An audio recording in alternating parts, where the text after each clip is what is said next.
And finally, we will hear from Dan Kovalik, Senior Associate General Counsel of the United Steelworkers and Professor of International Human Rights at the University of Pittsburgh School of Law. He is the author of the critically acclaimed book, The Plot to Scapegoat Russia, and his presentation today is entitled The U.S. War Machine versus Humanity.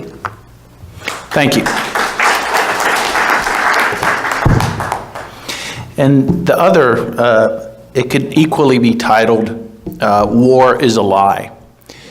And I want to start with that premise because I think Eugene Debs recognized this truth, that war is a lie.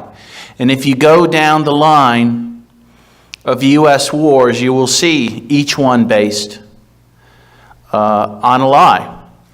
Debs saw that the war to end all wars would only create more wars, of course, and he was correct. Before him, Mark Twain, who initially supported the Spanish-American War, believing what he was told by McKinley and then Teddy Roosevelt, that it was a war to free Spanish colonies from Spain, he came to realize the truth, that it was the U.S. going to take over the colonies and become the new colonizer. For example, when the U.S. got to Cuba to liberate Cuba from the Spanish, Cuba was already 2/3 liberated by their own people. And then we came in and took over Cuba, including Guantanamo Bay, which we continue to control. In the Philippines, we came there, we were welcomed as liberators. But very soon, the people realized we came not to liberate, but to conquer, and they resisted us. And in the process, the U.S. killed about 3 million Filipinos. This is what really upset Mark Twain, and he helped form the Anti-imperialist League, which some folks mention. And we need to remember these people like Debs and Twain.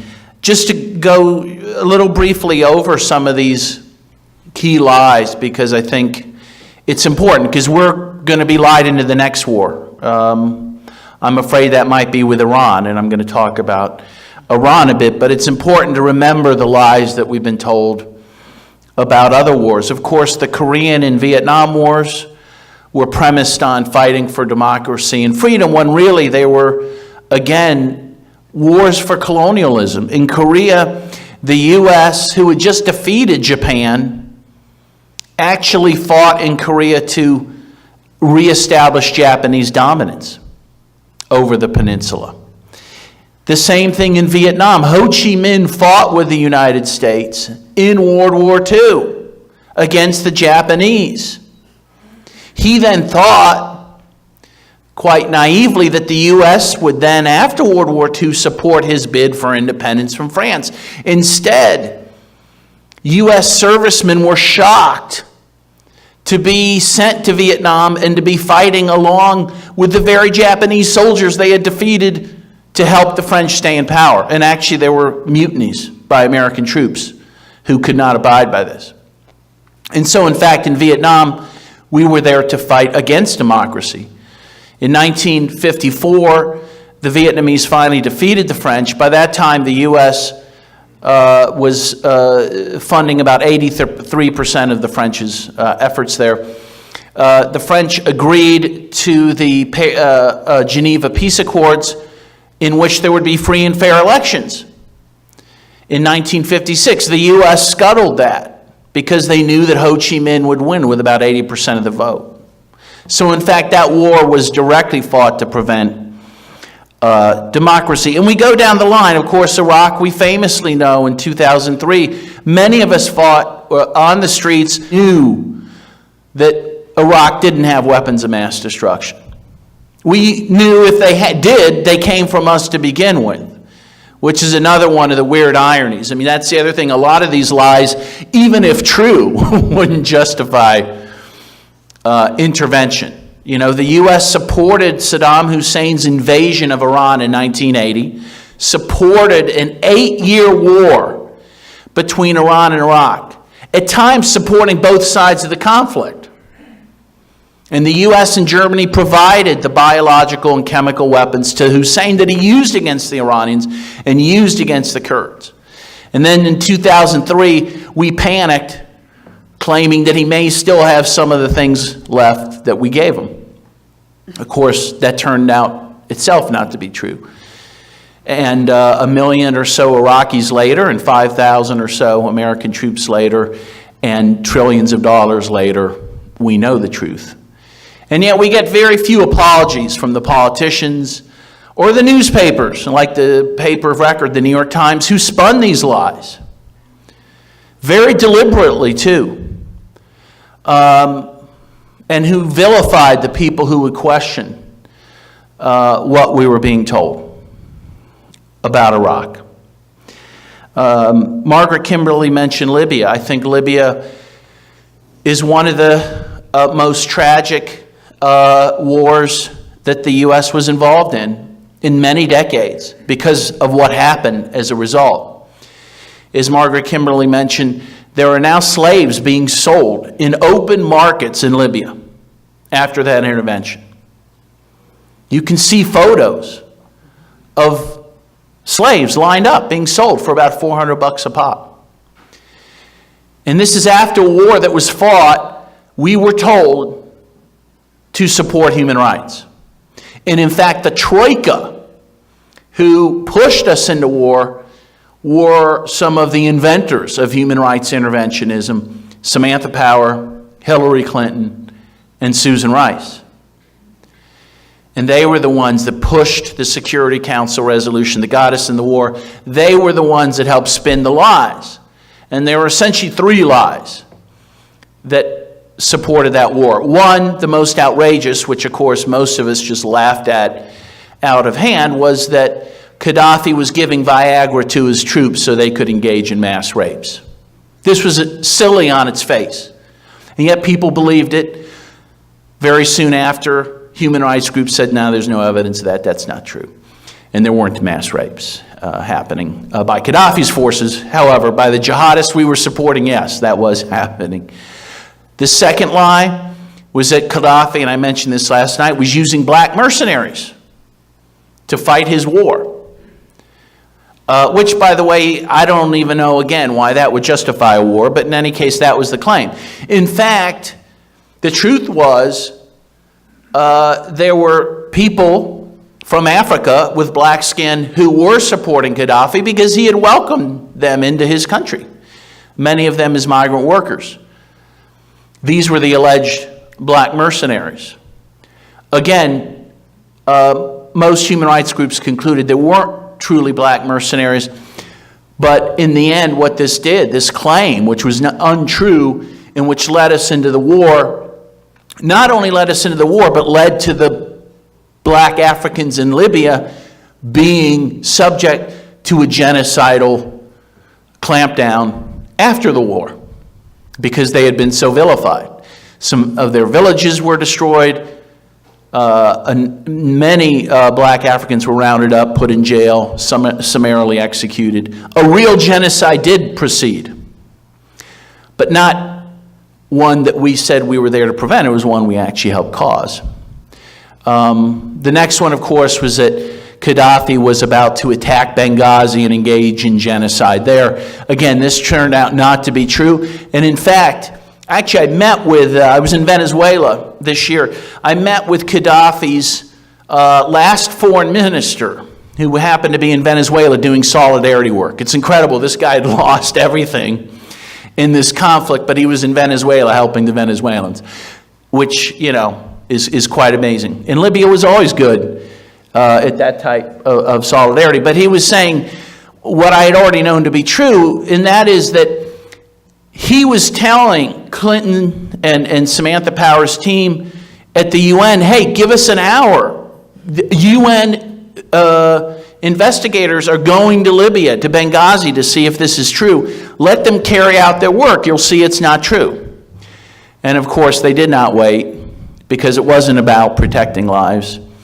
It was about destroying a country, an independent country, that was an obstacle to U.S. dominance over Africa, which has preceded very swiftly after that invasion, as Margaret Kimberly has alluded to. But I do want to talk a bit about this, again, the chief lie of the day, I think, and that is this idea of humanitarian interventionism. Because it is this notion that I think many people accept, even if they won't admit it, even if they don't do it consciously, but it's so ingrained in us now, this idea that the U.S. must go to these other countries and wage war to protect human rights. Which, if you think about it for one moment, makes little sense, given how much the U.S. is a serial violator of human rights itself, within its own country and outside of other countries. That it would have any moral standing to do this is an absurdity. And right now, in fact, it was just mentioned by David that in World War I, all these countries that were fighting led to the deaths of 10 million people. It's a terrible war. Right now, in Yemen, the UN predicts 10 million people will die by the end of this year. 10 million in one poor country because of the war that the U.S. has been supporting against Yemen since the latter years of the Obama administration. These human rights interventionists, again, his team of Clinton and power, they were the ones that began supporting Saudi Arabia in this one-sided conflict in Yemen, which will kill 10 million people, and 5 million children, of them are 5 million children. And yet there's no outrage expressed. Instead, the outrage expressed is, oh, Obama didn't do enough bombings of Syria, or Trump didn't do enough bombings of Syria, right?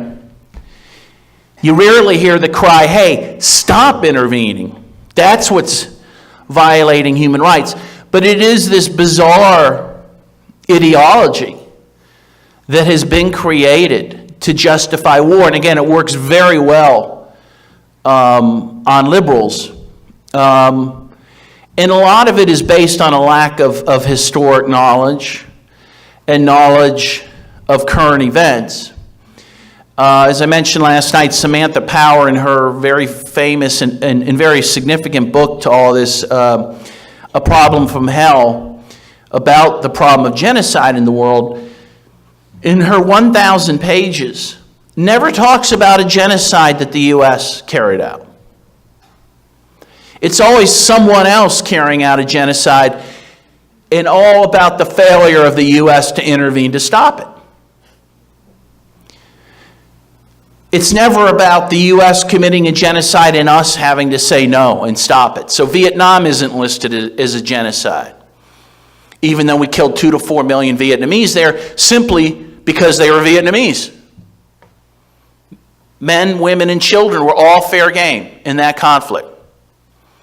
It's hard to think of another case stronger for the cause of genocide. Yemen itself is a genocide. 10 million people. And you can go down the line. There's a case to be made for the murder of Muslims since really the first Gulf War in 1990, in which the U.S. has killed about 4 million Muslims in the Middle East. But again, that's not genocide. And I think it's important to point out, I do a lot of work in Latin America, for example, and I think it's important to look at these double standards when we talk about human rights.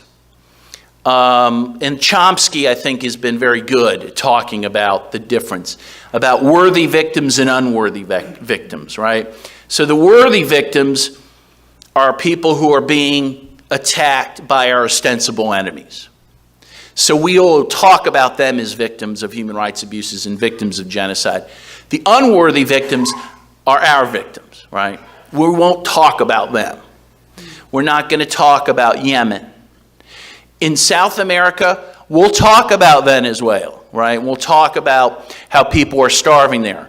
We won't talk about, of course, the fact that U.S. sanctions, which have cost that economy billions of dollars, are leading to that starvation. Instead, we'll blame it on the socialist president. We'll talk about the fact that maybe 1 million people have left Venezuela because of the economic crisis we've created. But what we won't speak about, ever, is its neighbor next door, Colombia, the U.S.'s closest ally in the region. Colombia has the largest internally displaced population on Earth at over 7 million. And 6 million of their citizens have fled to Venezuela, where they live as citizens and get social benefits. That's 13 million people out of a country of 50 million. But we won't talk about that. And we won't talk about the fact that Colombia has the most forcibly disappeared population on Earth at 92,000. 92, and that's as of, by the way, 2014, and that's from the International Red Cross. That's their statistics, that 92,000 people have been forcibly disappeared by the regime, and it is a regime that the U.S. has helped create and support since the early 1960s. We won't talk about Colombia's death squads, the death squads that the Kennedy administration encouraged to be created and that still exist to this day. We won't talk about the Congo, where Clinton led an intervention in the 1990s, which since that time has killed 6 million people.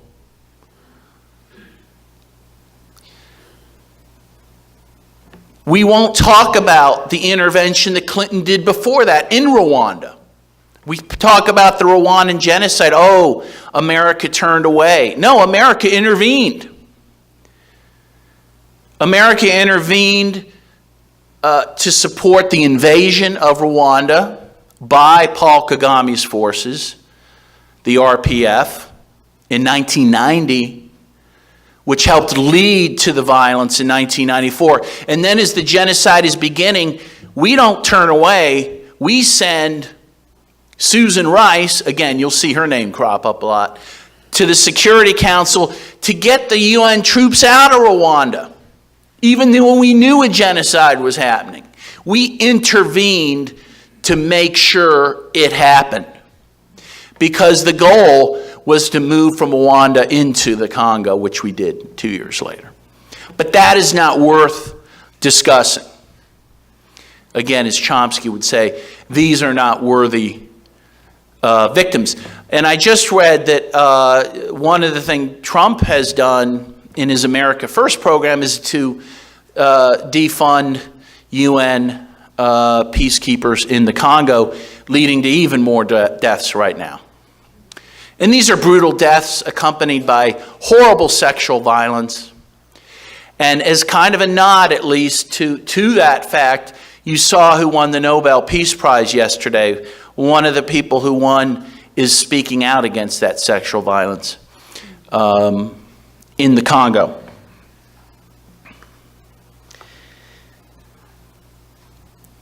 So now let me get more to the main title of my talk, and that's the U.S. military against humanity. And I'd say not only against humanity, but against Earth. The U.S. is engaged, I believe, in a nihilistic project in the world. In fact, we're pretty open about it, because we often talk about destabilizing other countries. And that is what we do, and never to restabilize them, right? In fact, Rex Tillerson, former Secretary of State, you may remember, he was very honest about the fact. He says, we don't do nation building. He said that about Iraq, and he urged the Gulf states, you guys rebuild. Okay, we ruined it, but you guys, you do it, because we're not into rebuilding. We're not into nation building. If we once were, we don't do that anymore. I would argue we never were, but in any case, Tillerson was open about the fact we don't do it anymore. Libya is another case in point, where we really broke a nation There is no single government in Libya now. There's about at least three different warring factions vying for power there, killing many people in the process, and killing many innocents, including black Africans, again, who were being sold in slave markets.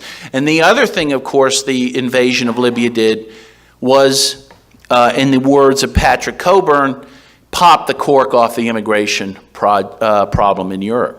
This is what really led to the mass emigration of people into Europe. Whatever you say about Muammar Gaddafi, he was actually working with the West to deal with immigration problems, to fight Al-Qaeda, who he hated. And in fact, he was helping spread a very humane current of Islam throughout the world and in Africa, building mosques and trying to counter the extremist form of Islam that Saudi Arabia supports, our best ally, right? I mean, the irony, again, when you talk about, war is a lie, what do we do after 9/11? Do we go after the countries supporting Al-Qaeda, like Saudi Arabia? No, we partner with them to destroy countries that were fighting Al-Qaeda, like Saddam Hussein's Iraq, like Libya, like Syria, and now Iran. Right after 9/11, Iran offered help to the U.S. to fight the Taliban and to fight Al-Qaeda and ISIS, and believes that they are heretical. And they were very happy to help us, and they did. The U.S. acknowledged that they played a significant role in the war on terror. And they were rewarded by George W. Bush's speech that Iran was a part of some imaginary axis of evil. Which brings us to today. Now, in a very real way, Trump is threatening war with Iran, claiming that they are a state sponsor of terrorism. Again, ironically, but tragically ironically, while we're supporting Saudi Arabia, who continues to support radical jihadists around the world. But of course, Saudi Arabia is a cash cow for the U.S. In fact, we were very close about a week or two ago in cutting off arms to Saudi Arabia because of the horrible humanitarian crisis in Yemen. The State Department was telling their boss, Mike Pompeo, this is really crazy. People are getting killed and there's no strategic value to what's happening here. But Pompeo, the Secretary of State, and we know this from a declassified document, decided to continue the war, supporting the war effort in Yemen, because arms shipments from Raytheon would be in jeopardy if we didn't. And that's what these wars are about, aren't they? We heard some talk about, in World War I, the war profiteers. Those guys have never gone away. They've just gained more profit and more power. And we spend, as Margaret Kimberly said, more than practically all the countries combined on the military. And what is it doing for you and I? Is it making us safer? No. It's largely destabilizing the world, destroying historic UNESCO sites throughout the world, destroying the environment, both through, of course, the bombings that we carry out. You remember in Iraq, of course, the videos of the birds in the oil, right, after the conflict there. And there were also, I read that these incredible marshes around Baghdad that were very important to the ecosystem there. Those have been destroyed. So we, of course, destroy the environment as we go. But in addition, as I mentioned last night, what's not talked about a lot is that the U.S. military itself creates more carbon than any nation state in the world. And that's including China, that's including the U.S. And so this behemoth that we support with trillions of dollars of our tax money, none of that is coming back to us. either in the way of security or even economic benefits. You could say, oh, well, this is an imperialist plan to gain access to resources, cheap labor. Well, it is, but not for you or I, for a few rich people at the top. In fact, in the meantime, our country largely continues to be more impoverished. Did you see the UN just put out a report on this? That they went to some states in the South, including Alabama. They said they've never seen poverty like that in a country claiming to be the first world. There's now 40 million people who live in poverty in the U.S., 18.5 million who live in extreme poverty.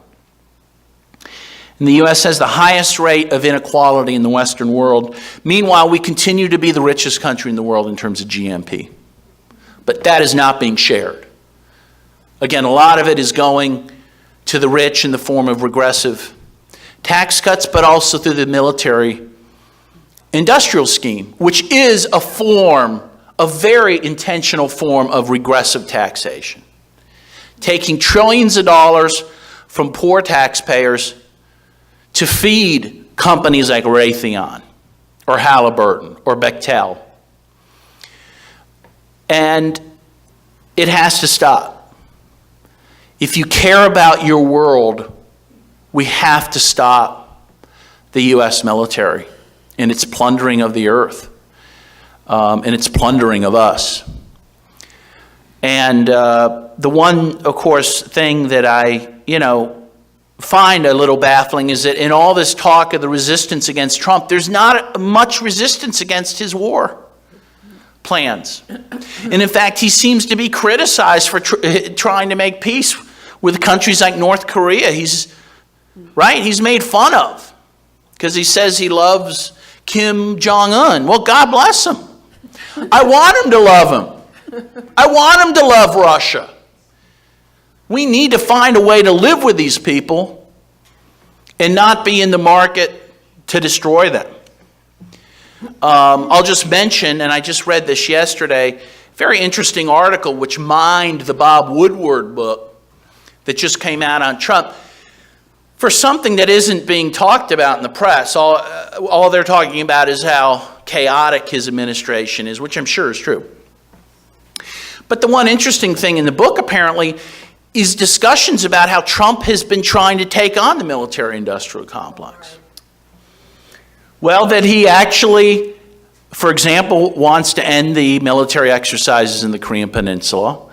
He actually suggested to the State Department and the Defense Department that he wants the troops out of South Korea, that we have, 30,000 troops there, because he sees it as a waste of money. Again, there's a lot of reasons to hate Trump. But if that's what he wants to do, I support that aspect of it. But of course, there's a huge pushback because, again, there's a lot of vested interest there. But in any case, I urge you to look for that. It's an interesting thing. I will just end with my favorite quote, I think, of all time, which I think encapsulates the truth about U.S. intervention in the world and the really magical ability of the U.S. to still make itself look like some defender of truth, justice, and the American way. This is from Harold Pinter's Nobel Prize speech in 2005. Of course, Harold Pinter, this was not the Peace Award he was given, because, of course, mostly the Peace Award goes to people who make wars, Kissinger and Obama and he won it for literature, but he used the occasion of his prize to say the following. He says, the United States supported and in many cases engendered every right-wing military dictatorship in the world after the end of the Second World War. I refer to Indonesia, Greece, Uruguay, Brazil, Paraguay, Haiti, Turkey, the Philippines, Guatemala, El Salvador, and of course Chile. The horror the United States inflicted upon Chile in 1973 can never be purged and can never be forgiven. Hundreds of thousands of deaths took place throughout these countries.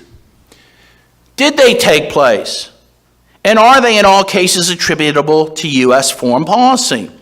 The answer is yes. They did take place and they are attributable to American foreign policy. But you wouldn't know it. It never happened. Nothing ever happened. Even while it was happening, it wasn't happening. It didn't matter. It was of no interest. The crimes of the United States have been systematic, constant, vicious, remorseless, but very few people have actually talked about them. You have to hand it to America. It has exercised a quite clinical manipulation of power worldwide while masquerading as a force for universal good. It's a brilliant, even witty, highly successful act of hypnosis. So wake up. Okay, thank you. And I have some books for sale if you're interested. Thanks.